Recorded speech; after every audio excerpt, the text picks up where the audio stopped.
믿음으로 살아가는 성도 우리들은 다 하나님의 은혜 가운데 주의 손에 붙들려 살아가야 될 줄로 믿습니다. 야고보서 1장 15절에 여러분 그런 말씀, 유명한 말씀이 있죠. 욕심이 잉태하면 뭐를 낳아요? 죄를 낳죠. 죄가 장성하면 사망을 낳는다. 잘 모르시네. 외우시기 바랍니다. 이 말세를 살아갈 때 이 말씀을 새기며 살아가야 돼요. 욕심이 잉태한 즉 죄를 낳고 죄가 장성에 자라면 사망에 이른다. 사망을 낳는다.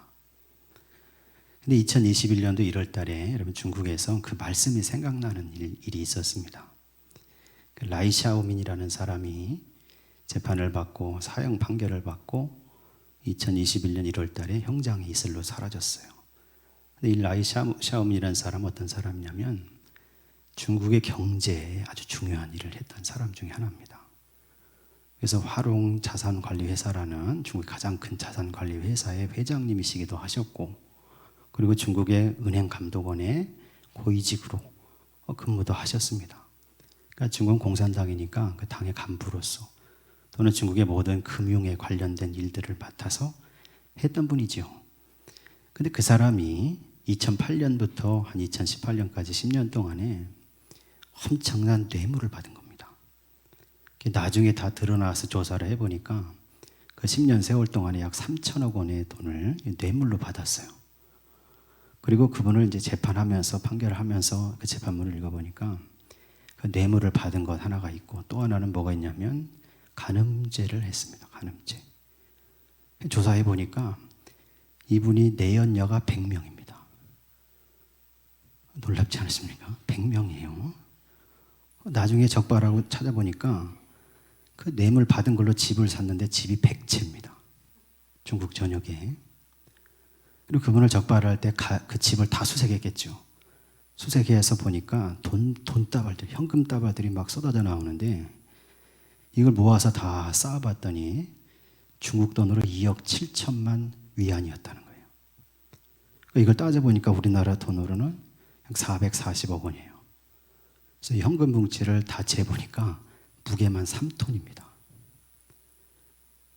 근데 그 사람이 그렇게 뇌물을 받고 그렇게 내연녀들과 그렇게 인생을 막 살다가 결국은 적발이 됐고, 그래서 사형 판결을 받고 그냥 형장에 이슬로 사라진 거죠. 저와 여러분은 예수 그리스도를 믿는 성도들은 이 세상을 살아갈 때 여러분 탐욕을 따라 살지 마시고 욕심을 따라 살지 마시고 사랑과 긍휼을 따라 살아가는 성도 되시기를 간절히 소망합니다. 우리는 고넬료 같은 사람 돼야 합니다. 사도행전 읽어보면 10장에 고넬료가 나와요. 이 고넬료는 원래 유대인이 아니고 로마 사람이에요. 이방인이죠. 근데 가이사랴라는 곳에 와서 백부장으로, 로마 군대 백인 대장으로 거기 주둔해 있는 군인들을 관리하던 사람입니다. 근데 이 사람이 가이사랴에 와서 하나님을 믿게 됐어요.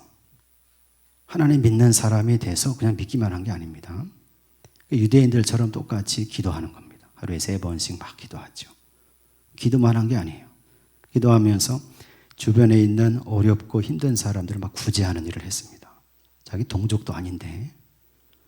그래서 열심히 그런 일을 했어요. 경건하게 살면서 하나님께 기도하기 힘쓰면서 자기 재물을 들여서 많은 사람을 구제하는 일을 막 했습니다. 어느 날 제9시, 그러니까 우리나라 지금 시간으로 하면 오후 3시쯤이죠. 오후 3시 기도 시간에 막 기도하는 겁니다. 기도하는데 환상이 보여서 환상이. 그런데 하나님이 보낸 천사가 나타났습니다. 그 사도행 10장 기록이 돼 있어요. 천사가 뭐라고 하냐면 고넬료야 부르면서 네가 하나님께 드린 기도, 네가 하나님의 그 말씀을 따라서 구제한 그 구제, 이것이 하늘에 상달됐다는 겁니다. 그래서 하나님께서 기억하신 바가 됐다는 거예요. 그래서 하나님께서 지금 뭐라고 하시냐면 사람을 보내서 요빠라는 곳으로 보내라. 그러면 부주장이 시몬이라는 집에 베드로라는 사람이 있는데 그 사람을 모셔와서 그 사람을 데려와서 그의 말씀을 들으라고 하신다 하는 거예요.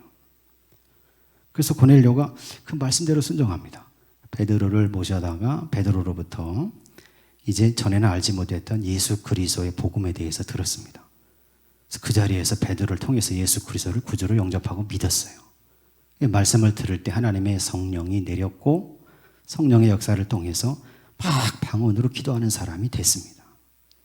그리고 이제 그와 그 온 집안 사람들, 가족들뿐만 아니라 종들까지도 모든 사람이 다 구원을 받고 예수 그리스도의 이름으로 구원받고 제사함을 받고 하나님 나라에 합당한 성도로 살아가게 됐습니다.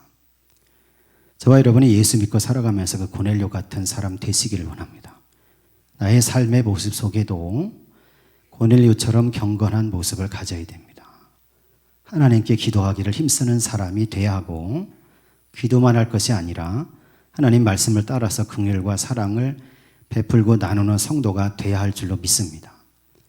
그래서 그 기도와 그 구제가 하나님께 상달돼서 기억하신 바가 되는 성도, 저와 여러분이 다 그런 성도들이 되셔야 할 줄로 믿습니다. 베드로는 그런 사람들이 되라고 얘기하는데 베드로 후서를 통해서 지금 베드로는 교회를 다니는 성도들, 예수를 믿는 성도들, 그 당시에 있는 성도들에게 지금 여러 가지 말씀을 써보내면서 자기가 지금 죽을 날이 가까웠다는 것을 인식하고 있습니다. 베드로후서 1장을 쭉 읽어보면 그게 나와요. 베드로가 내가 지금 그때가 네로 황제 박해 시대입니다. 그 박해 아래에서 자기가 지금 죽을 날이 가까웠다는 것을 알게 됐어요. 그러면서 이제 자기 죽고 나면 뒤에 남을 교회와 성도들을 생각하면서 그 교회들에게 닥쳐올 어려움과 환란이 자기에게 보이는 겁니다. 그래서 베드로가 그걸 생각하면서 막 내가 죽더라도 이 서신을 읽으면서 이 편지를 읽으면서 너희가 예수 그리스도를 기억하고 그 환란과 어려움이 있어도 잘 이기는 사람들이 되기를 원한다. 예수 그리스도를 기억하는 사람이 되기를 원한다. 그러면서 이 서신을 이제 성도들에게 써서 보낸 거죠. 근데 베드로가 바라본 환란은 어떤 거냐면 여러분 1세기 말부터 2세기 초 그때부터 교회 안에 많은 환란과 박해가 일어납니다. 어려움이 일어났죠. 교회 바깥으로는 로마 황제 유대인들의 박해가 있었고 교회 내적으로는 이단들이 막 생겨서 참 혼란스러웠어요. 근데 그 이단들 중에 여러분 잘 아시는 영지주의, 가현설 이런 것들이 있습니다. 영지주의는 어떤 겁니까? 여러분 잘 많이 들어보셨겠죠. 영지주의는 구원받는 데 있어서 어떤 영적인 특별한 지식이 있으면 된다는 겁니다. 여러분 우리는 어떻게 구원받습니까? 예수 그리스도를 믿음으로 구원받죠. 내가 믿을 때 하나님의 의가 임하는 겁니다. 그래서 구원받는 거예요. 하나님은 은혜로 구원받는 거죠. 근데 이 사람들은 특별한 영적인 지식이 있는데 이걸 깨달아야 된다는 거예요. 그러면서 뭘 주장하냐면 사람의 육신은 악하고 무익하고 저급한 거다. 그 속에 있는 영혼만 선하고 착한 거다. 영혼이 육체에 갇혀 있으니 특별한 영적인 지식을 받아서 자기 영을, 선한 영을 악한 육체로부터 해방시켜야 되는 이게 구원이다. 그렇게 얘기하는 겁니다. 그렇게 말하다 보니까 어떻게 되냐면 거룩하신 하나님의 아들 예수 그리스도께서 사람의 몸을 입고 성육신하신 사실을 인정할 수가 없게 된 겁니다. 그렇잖아요. 악한 영, 이 육체 속에 어떻게 하나님의 아들이신 거룩하시고 존귀하신 그 하나님께서 들어올 수 있느냐. 이거는 아니다. 예수는 가짜로 나타났다. 성육신을 부정한 겁니다.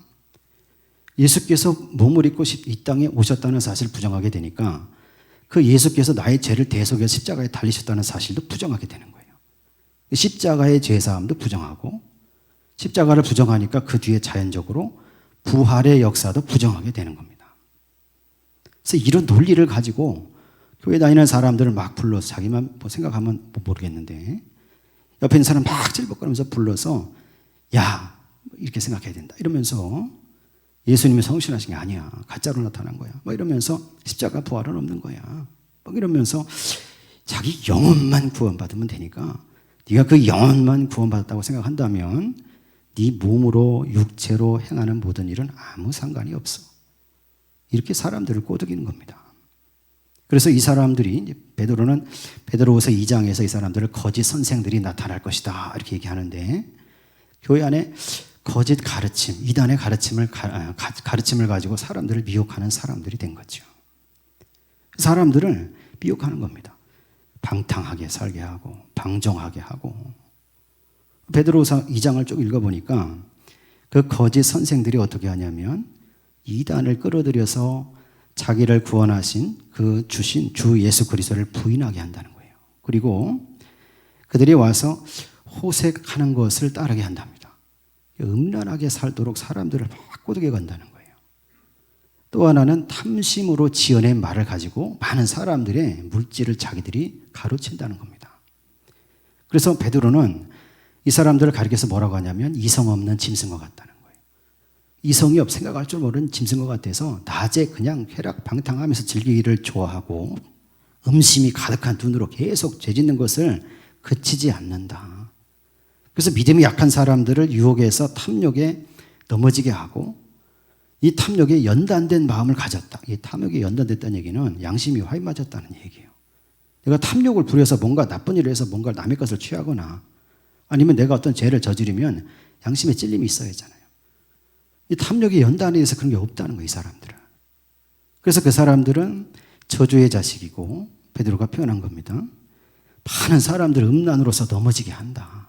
이 사람들은 물 없는 샘과 같고 광풍에 밀려가는 안개와 같다. 허무하고 무익한 존재들이다 라고 얘기하면서 그 사람들의 가르침에 넘어가는 사람이 있다면 그 사람은 개가 토한 것을 다시 먹는 것과 같고 그 다음 돼지가 깨끗이 씻겼는데 다시 돼지울이 더러운 곳에 들어눕는 것과 같다 이렇게 얘기합니다. 예수 믿어서 내가 성도라고 예수 그리스도를 예배하면서 지금 살아가고 있는데 그런 잘못된 이단의 가르침에 빠져서 그들의 말을 쫓아 살면서 방종하고 방탕하고 음란하고 호색하면서 탐욕을 추구하면서 그렇게 살아간 사람, 거기 넘어진 사람은 걔가 먹은 것을 토했다가 다시 먹는 거 똑같다는 거예요. 죄의 자리에 있다가 예수 그리스도를 믿어서 구원받은 사람이 됐는데 다시 그 자리로 간다는 거죠. 그런 사람은 돼지와 같다는 거예요. 돼지를 깨끗이 씻었는데 돼지를 놓으니까 돼지가 어디로 갑니까? 다시 그 우리로 가서 그 더러운 곳에 들어눕더라는 거죠. 그런 사람과 또 그런 존재와 똑같다는 겁니다. 그러니까 베드로는 뭐냐면 너희가 깨어서 그런 잘못된 가르침의 미혹에 넘어가지 말라는 거예요. 너희가 깨어 있어서 너희의 믿음과 너희의 삶과 너희의 성도의 신분을 지켜서 그래서 너희가 거룩한 사람으로 서서 살아가야 된다는 겁니다.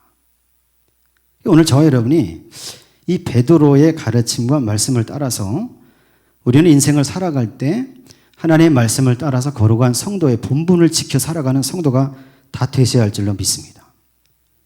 두 번째로 이제 베드로 후서를 딱 넘어가서 거기서 오늘 읽은 말씀처럼 이제 베드로가 또 권면을 하는데 두 번째 이런 얘기를 하는 거예요. 3절, 4절 말씀을 읽지 않았는데 베드로 후서 3장에 3절, 4절 한번 찾아서 같이 한번 읽어보겠습니다. 먼저 이것을 알지니 말세에 조롱하는 자들이 와서 자기의 정욕을 따라 행하여 조롱하여 이르되 주께서 강림하신다는 약속이 어디 있느냐 조상들이 잔 후로부터 만물이 처음 창조될 때와 같이 그냥 있다 하니.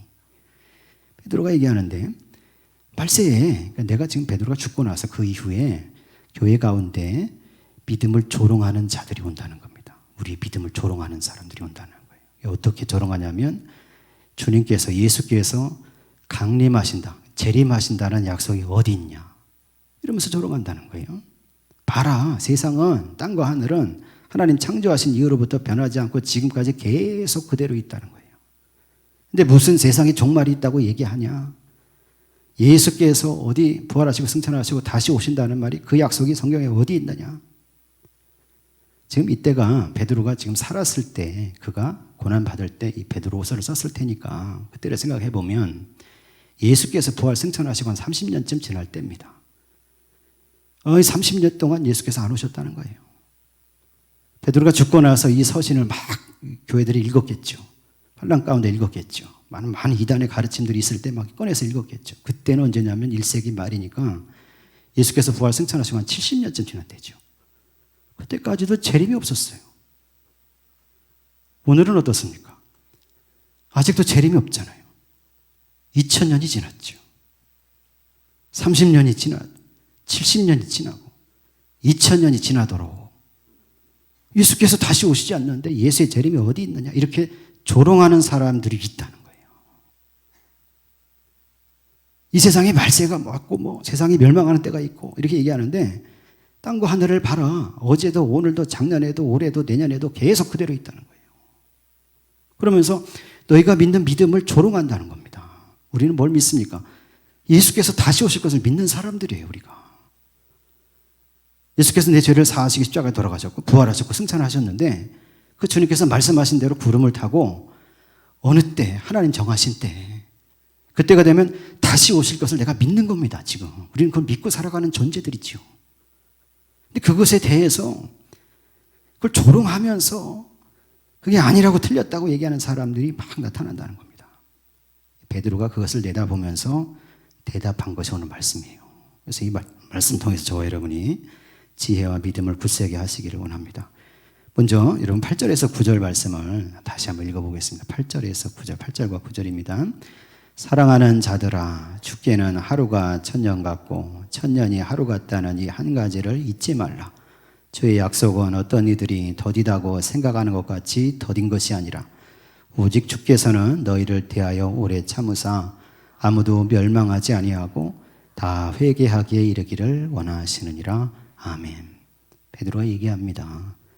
너희가 먼저 기억할 게 있다. 그게 뭐냐면 하나님께는 하루가 천년 같고 천년이 하루 같다. 다시 말하면 우리가 이 세상 살아가는 천년은 하나님의 입장에서 하루밖에 안 된다는 거예요. 하나님의 하루는 우리가 생각할 때 천년도 넘는다는 겁니다.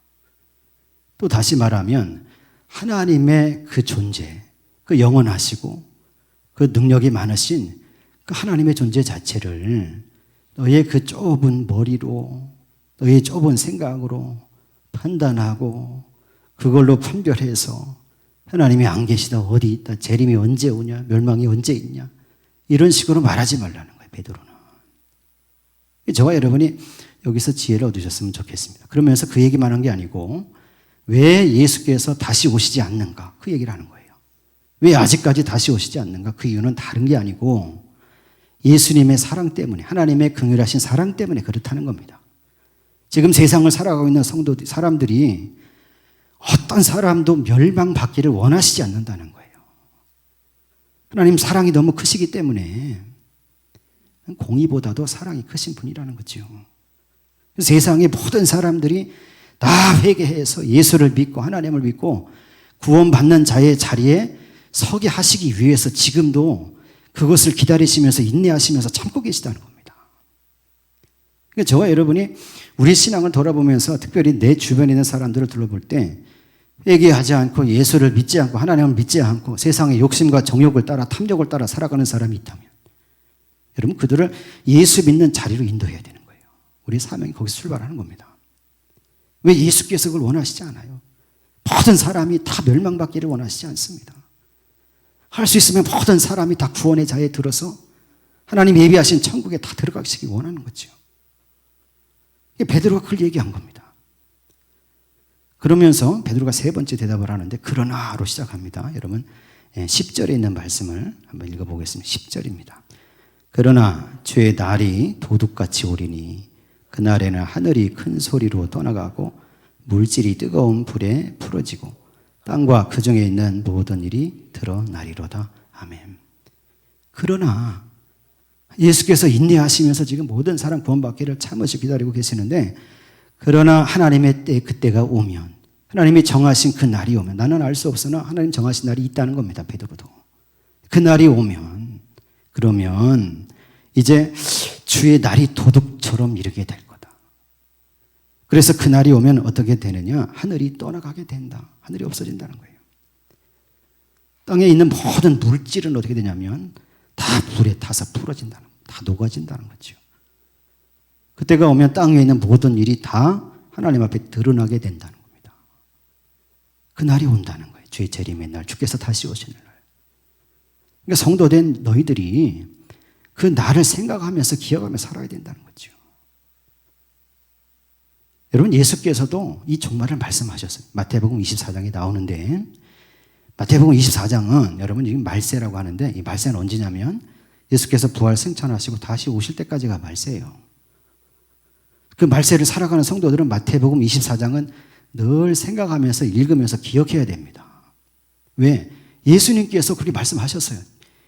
재림의 때가 있다는 거예요. 다시 오실 때가 있다는데 그때 이런 징조가 있다고 얘기하신 거예요. 제자들에게. 뭐라고 말씀을 하셨냐면 맨 처음에 예수님께서 하시는 말씀이 미혹되지 않도록 조심하라는 거예요. 그때가 올수록 많은 사람이 예수 그리스도 이름으로 와서 많은 사람들을 넘어뜨리게 한다는 겁니다. 영지주의자들처럼, 가연설 주장한 사람들처럼, 지금 있는 많은 이단들처럼 자기가 예수라고 하면서 예수 그리스도 이름으로 와서 할 수 있으면 많은 기적과 능력과 이적을 행한다는 거예요. 그걸 보여줘서 예수를 바르게 믿고 있는 사람들도 다 꿰어서 넘어지게 한다는 겁니다. 말세에 가장 먼저 해야 되는 게 뭐냐면 여러분, 이단, 하나님 말씀이 아닌 거, 이것을 잘 분별하는 일이 필요하다는 거예요. 마태복음 24장에 보니까 예수께서 또 뭘 얘기하시냐면 난리와 난리의 소문이 나고 처처의 기근과 지진이 있고 많은 민족이 민족을 대해서 서로 일어나고 국가가 국가를 대해 싸우고 이런 일들이 벌어지고, 또 특징적인 일이 뭐냐면 예수 믿는 사람들을 막 비난하고 예수 믿는 사람들을 고발하고 가두고 죽이는 일이 벌어진다는 겁니다. 그리고 예수께서 또 말씀하시는데 거짓 선자가 많이 일어나서 많은 사람들을 미혹하고 불법이 막 성행한다는 거예요. 그래서 사람들 사이에 사랑이 없어진다는 거예요. 사랑. 서로가 서로를 고발하고 고소하고 싸우고 뺏고 시기하고 질투하고 이런 일들이 만연하게 된다는 거예요. 예수께서 하신 말씀이에요. 그리고 나서 그 뒤에 24장 마지막 점을 보니까 그때 예수께서 또 이렇게 말씀하셔서 그날 환난 후에 해가 어두워지고 달이 빛을 내지 않고 별들이 하늘에서 떨어지고 하늘의 권능들이 흔들리게 될 것이다. 그때 인자의 징조가 하늘에서 보인답니다. 그러면서 땅의 모든 족속들이 통곡하고 인자가 하늘로부터 구름 타고 능력과 영광으로 오는 것을 보게 될 것이다. 그때 주님께서 하시는 일이 있습니다. 천사들을 보내서 나팔을 불면서 세계 모든 곳곳에 있는 예수 믿는 구원받은 영혼들을 불러서 모아드린다는 거예요. 예수님 하신 말씀이에요. 그날이 있다는 겁니다. 그러니 베드로는 이렇게 질문하는 겁니다. 여러분 11절에서 14절 말씀도 한번 읽어보겠습니다. 11절에서 14절입니다. 이 모든 것이 이렇게 풀어지리니 너희가 어떠한 사람이 되어야 마땅하냐. 거룩한 행실과 경건함으로 하나님의 날이 임하기를 바라보고 간절히 사모하라. 그날에 하늘이 불에 타서 풀어지고 물질이 뜨거운 불에 녹아지려니와 우리는 그의 약속대로 의가 있는 곳인 새하늘과 새 땅을 바라보도다. 그러므로 사랑하는 자들아 너희가 이것을 바라보느니 주 앞에서 점도 없고 흠도 없이 평강 가운데서 나타나기를 힘쓰라. 아멘. 주의 재림의 날이 있으니, 세상의 멸망의 날이, 마지막 날이 오고 있으니, 그러니 성도들이요 어떤 사람이 돼야 합당하겠습니까? 베드로가 물어본 겁니다. 그러면서 답을 내리는 거예요. 너희가 거룩한 행실을 가지고 경건한 사람이 돼야 한다는 겁니다. 하나님의 나라를 소망하는 성도로 살고 주께서 다시 오실 날을 소망하는 성도로서 자기 인생 속에, 삶 속에, 삶의 행실 속에 거룩한 행실을 가져야 된다는 거예요. 고넬료처럼. 저와 여러분의 삶 속에 거룩한 행실이 있기를 원합니다. 그리고 경건을 추구하며 살아가는 성도 되시기를 간절히 소망합니다. 사도 바울은 그런 사람이 되기 위해서 이렇게 하라고 얘기하고 있어요. 여러분 그 말씀 두 군데를 찾아볼 텐데, 먼저 데살로니가 전서 5장 5절에서 9절 한번 올려주시고 5절에서 9절까지를 같이 읽겠습니다. 너희는 다 빛의 아들이요 낮의 아들이라. 우리가 밤이나 어둠에 속하지 아니하나니 그러므로 우리는 다른 이들과 같이 자지 말고 오직 깨어 정신을 차릴지라. 자는 자들은 밤에 자고 취하는 자들은 밤에 취하되 우리는 낮에 속하였으니 정신을 차리고 믿음과 사랑의 호심경을 붙이고 구원의 소망의 투구를 쓰자. 하나님이 우리를 세우심은 노하심에 이르게 하심이 아니오 오직 우리 주 예수 그리스도로 말미암아 구원을 받게 하심이라. 아멘. 우리는 다 빛의 아들 빛의 딸들입니다. 그러니까 이 말세를 살아갈 때 다른 사람처럼 자지 말고, 다른 사람처럼 자기 욕심과 욕망과 탐욕을 쫓아 살지 말고 깨어 정신을 차리고 기도하면서, 그러면서 믿음과 사랑과 믿음의 이 호심경을 붙이라는 겁니다. 호심경이 뭐냐면 갑옷이 로마 군인들의 갑옷입니다. 그 중에 호심경은 가슴에 붙이는 갑옷이죠. 내 가슴 속에, 내 마음 속에 예수 그리스도에 대한 불타는 믿음이 있어야 됩니다. 내 가슴과 마음속에 예수 그리스도의 사랑이 불타고 있어야 된다는 거예요. 어떻게? 거룩한 행실과 경건을 쫓아 살아가는 그 삶을 통해서 내 머릿속은 어떻습니까? 구원을 소망하는 투구를 쓰라는 겁니다. 주님의 재림의 날 그 영광스러운 자리에 내가 설 수 있도록 말씀한 것처럼 점도 없고 흠도 없는 자로 그렇게 주님 앞에 내가 나타내지게 되기 위해서 내 머릿속에 구원의 소망을 가지고 거룩한 행실과 경건을 쫓아 살아가는 성도가 되어야 된다는 거죠. 바울은 여러분 또 이렇게 얘기해요. 에베소 6장 한번 찾아볼 텐데 6장 14절에 18절도 한번 올려주시고 같이 한번 읽겠습니다. 그런즉 서서 진리로 너희 허리띠를 띠고 의의 호심경을 붙이고 평안의 복음이 준비한 것으로 신을 신고 모든 것 위에 믿음의 방패를 가지고 이로써 등이 약한 자의 모든 불화살을 소멸하고 구원의 투구와 성령의 검 곧 하나님의 말씀을 가지라. 모든 기도와 간구를 하되 항상 성령 안에서 기도하고 이를 위하여 깨어 구하기를 힘쓰며 여러 성도를 위하여 구하라. 아멘. 여러분 잘 아시죠? 하나님의 전신갑주를 입어라. 바울이 얘기한 겁니다. 진리로 띠를 띠라는 거예요. 진리이신 예수 그리스도 하나님의 말씀으로 띠를 띠고 그 다음에 의의 호심경 가슴판에 마음속에는 하나님의 공의를 따라가고자 하는 그 열정이 있어야 된다는 거예요. 그리고 평안의 복음으로 신발을 신으라는 거예요. 예수 그리스도의 복음으로 내 신발을 신고 내 구원의 투구를 내 머리에 쓰는 겁니다. 믿음의 방패를 가져서 모든 악한 사람들이 악한 존재가 쏘는 불화살들을 막아내라. 믿음으로. 그리고 오른손에는 뭘 듭니까? 성령의 검, 하나님의 말씀을 들고 그 말씀으로 다 이기며 살아가는 성도가 돼야 한다는 거죠. 오늘 저와 여러분이 예수 믿고 살아갈 때, 이 말세를 살아갈 때, 주님의 날을 주께서 다시 오시는 것을 소망하는 성도로 살아갈 때 이 하나님의 전신 갑주를 입고 그리고 거룩한 행실로 경건을 쫓아 살아가는 성도들이 다 되시기를 간절히 소망합니다. 그러면서 여러분 베드로가 여러분 오늘 안 읽었는데 베드로 3장 17절 18절에 또 이렇게 대답했어요. 마지막으로 17절 18절 같이 한번 읽어보겠습니다.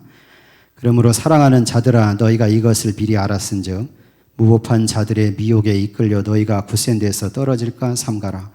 오직 우리 주 곧 구주 예수 그리스도의 은혜와 그를 아는 지식에서 자라가라. 영광이 이제와 영원한 날까지 그에게 있을지어다. 아멘. 거룩한 행실로 경건을 쫓아 살아갈 때 그 다음 뭘 해야 됩니까? 무법한 자들, 다시 말하면 미혹하는 자들, 많은 이단의 가르침들 그 미혹에 이끌려서 너희가 굳센 믿음에서 떨어지지 않도록 자신을 잘 삼가면서 살아가야 돼. 자신을 잘 절제하며 살아가야 된다는 겁니다. 그리고 또 뭘 해야 됩니까? 예수 그리스도의 은혜 그리고 예수 그리스도를 아는 지식에서 자라가라는 겁니다. 자라가라. 이 헬라어 원어를 뜻을 보니까 머무르는 게 아닙니다. 내가 한번 들어서 깨달았고 알았다고 그 자리에 머무르는 게 아니고 계속해서 예수 그리스도를 통해서 주시는 은혜가 있는데 그 은혜로 충만해지고 그 은혜로 자라가는 사람이 돼야 하고 계속해서 그 믿음 속에서 말씀을 통해서 예수 그리스도가 누구시고 무슨 일을 했는지 뭘 원하시는지를 그 지식을 계속해서 가지고 살아가야 된다는 거예요. 저와 여러분이 주님의 재림 다시 오심을 소망할 때 바로 이 말씀을 따라서는 성도들 되시기를 간절히 소망합니다. 여러분 우리가 그 말 때 종말을 생각하고 주님의 재림을 생각할 때 기억해야 될 세 가지가 있습니다. 첫째는 뭐냐면 반드시 기억하시기 바랍니다. 주께서 다시 오신다는 거예요. 제 말이 아니고 베드로의 말이고 예수님의 말씀이고 성경의 말씀입니다. 주님께서 다시 오십니다. 두 번째는 뭡니까? 주께서 다시 오실 때 모든 사람은 하나님의 심판대 앞에 섭니다. 그때가 되면 사람은 두 종류입니다.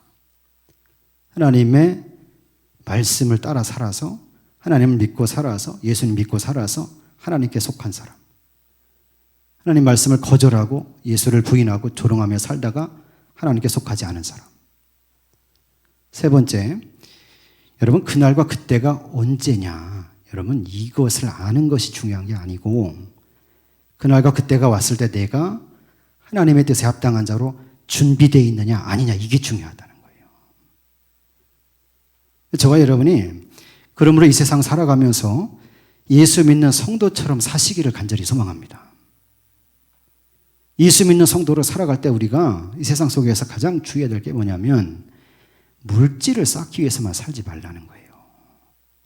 굉장히 중요한 일입니다.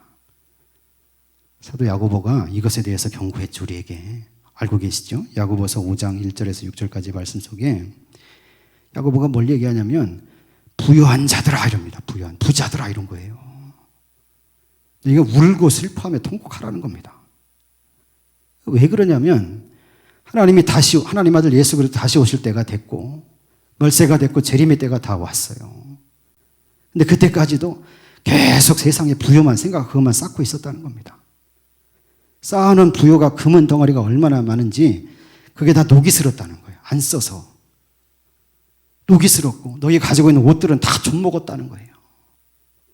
금과 은이 다 녹이 슬어 좀이 들고 그런 것들은 산더미처럼 쌓여 있다는 거예요. 야고보가 보기를. 주님의 재림의 때가 왔는데 그게 무슨 소용이 나는 거죠. 도리어 그것이 너희의 살을 불처럼 파먹을 거라는 거예요. 그것 때문에 너희가 심판당한다는 거예요. 부유한 자들아 그러면서. 여러분 40대 어떤 집사님이 계셨어요. 다른 교회 얘기인데 이분이 부동산 투자하고 재개발 이런 거에 관련된 일들을 많이 하셨습니다. 열심히 그 일을 했어요. 수백억을 벌었대 자기가. 근데 건강이 망가졌어요. 간암이 걸려서 치료가 안 돼서 병원에서 이제 죽을 날 기다리며 누워 있는데 그 집사님 그 깨달았다는 거예요. 그때 뭘 깨달았냐면 사람이 죽으면 돈은 의리를 지키지 않는구나. 이걸 깨달았다는 거예요. 자기 일생에 걸쳐서 돈을 그렇게 사랑했다는 겁니다. 40대 후반이 되도록 그 돈을 쫓아 살았고 어떻게든지 모든 지혜와 지식과 모든 수단을 다 동원해서 재물을 쌓기에 열심을 냈는데 그래서 수백억을 쌓아놨는데 간암에 걸려서 죽게 됐는데 쌓여있는 돈은 자기를 바라보면서 아무런 관여를 하지 않더라는 거예요. 돈이 어떻게 관여를 합니까? 깨달았다는 거예요. 나는 돈을 사랑했는데 저 돈은 나를 사랑하지 않고 나를 배반하더라는 거예요. 사람이 죽으면 기억하시기 원합니다. 돈은 의리를 지키지 않습니다. 의리가 없어요. 집사님 보니까 쌓여있는 돈들이 자꾸 다른 사람 주머니로 가려고 막 그렇게 발버둥을 치더라는 거예요. 자기 보니까. 그래서 이분이 유명하다는 목사님 어떻게 수문에 찾아가지고 전화했어요. 전화해가지고 목사님 내가 죽게 생겼는데 오셔가지고 한번 기도해 주셔서 내 병을 낫게 해주시면 내가 100억을 헌금하겠습니다. 그랬더라는 거예요. 목사님 뭐라 그랬을까? 집사님 아직도 하나님 말씀 못 깨달았습니까? 정말 안타깝군요. 이러면서 전화를 끊더라는 거죠. 여러분 저와 여러분 이 세상 살아가면서 예수 그리스도의 은혜로 구원받은 성도들로 베드로의 권면을 따라서 저와 여러분이 거룩한 행실을 쌓아 살아가는 성도 되시기 원합니다. 경건을 쌓는 성도가 되시기를 원합니다.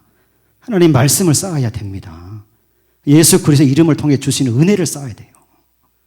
예수 그리스도를 통해서 저와 여러분에게 임재하시는 성령의 능력, 은혜를 쌓아가는 성도가 되어야 한다는 거예요. 재물과 부여만 쌓지 마시고 하나님 나라를 바라보면서 주께서 다시 오신다는 그날을 생각하면서 그 앞에 선 성도로서 저와 여러분이 그 성도의 이름에 걸맞은 성도로 거룩한 행실로 경건으로 그래서 주께서 다시 오시는 날 점도 없고 흠도 없이 평강 가운데에서 주님 앞에 나타나는 그런 영광의 자리에 서는 성도들이 다 되시기를 예수 그리스도의 이름으로 간절히 축원합니다.